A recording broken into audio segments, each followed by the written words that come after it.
Nel Museo Diocesano di Cortona ha dimora stabile Luca Signorelli, delle cui opere abbiamo narrato in Orvieto, poiché qui è custodita, lo scrive Vasari, opera rarissima, il compianto sul Cristo morto. Vediamo perché. Maria regge il corpo del figlio, il cui capo è accarezzato delicatamente. Si vuole che il volto di Gesù sia quello di Luca, figlio del pittore morto di peste nel 1502. A destra, Maddalena inconsolabile apre le braccia, osservando i piedi che asciugò con i capelli. Osservate l'intreccio centrale. Cristo è riverso sulle ginocchia di Maria, ma il suo braccio sinistro è su quelle di una santa donna che ne accarezza il palmo. Le gambe si incrociano con quelle di Maddalena, i cui piedi scalzi escono dalla veste in prossimità del martello e di un teschio orrendo. Non c'è pace neppure dopo la morte, sembra suggerire l'infinita legge dell'entropia o della metamorfosi. O forse indica che siamo sul Calvario. Calvaria in latino significa teschio, ma se alziamo lo sguardo sulla sinistra lo vediamo in lontananza, poco più di una collinetta e non il monte a forma di teschio che la tradizione vuole. Prati, cespugli, alberi, un lago e una città più gotica che rinascimentale. L'erba verde suggerisce la primavera ed infatti a destra è Pasqua di risurrezione. Tutto in una sola tela. Il resto, preghiere nell'orto, l'ultima cena, tradimento e cattura, nonché fustigazione, sono nella predella.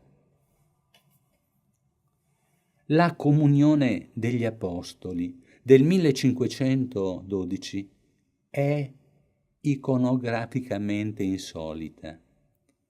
Alla consueta ultima cena in un ambiente prospettico perfetto, con fuoco su Gesù e gli apostoli disposti ad arco in modo simmetrico, a quella della volta sul fondo, assistiamo alla istituzione della Eucaristia. Quello che ci guarda, scarno e brutto, è senz'altro Giuda. Belli i colori, con il giallo prevalente a sinistra ed il rosso a destra. Lucente è l'annunciazione dell'angelico, tradizionale nel suo stile, d'oro parlante. Gabriele suggerisce il silenzio a Maria.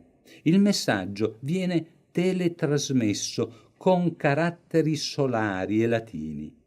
In alto, a sinistra, fuori dal loggiato, oltre la cancellata dell'orto che, ricordiamo, simboleggia la castità della Vergine, vestito come monaci francescani, i nostri antenati entrano nella storia, anzi generano la storia testamentaria.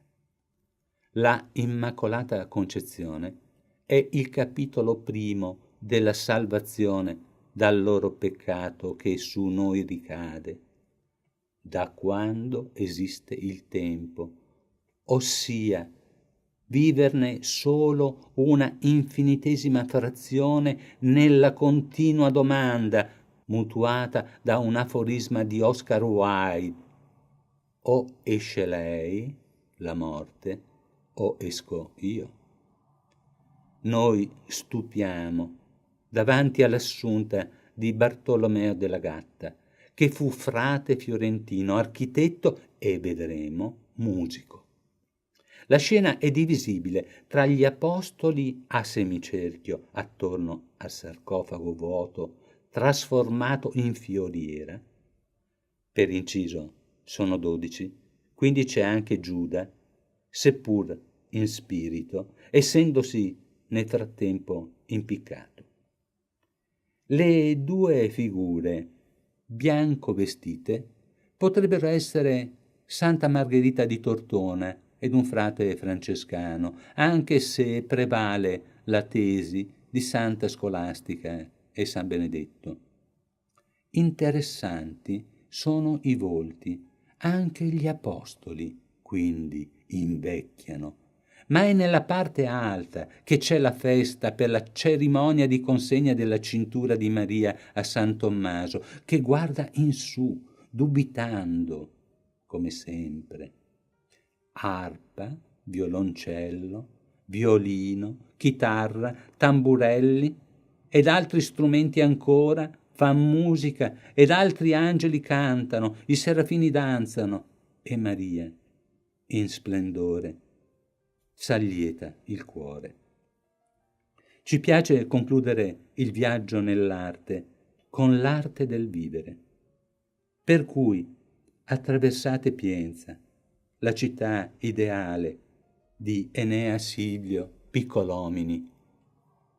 Qui nacque nel 1405 e, divenuto Papa Pio II, affidò a Bernardo Rossellino la ristrutturazione del paesello. Una città nata da un pensiero d'amore e da un sogno di bellezza, scrisse Giovanni Pascoli, ed assieme a tutta la Val d'Orcia che attraverserete per risalire a Siena, dal 1996 è patrimonio mondiale dell'umanità.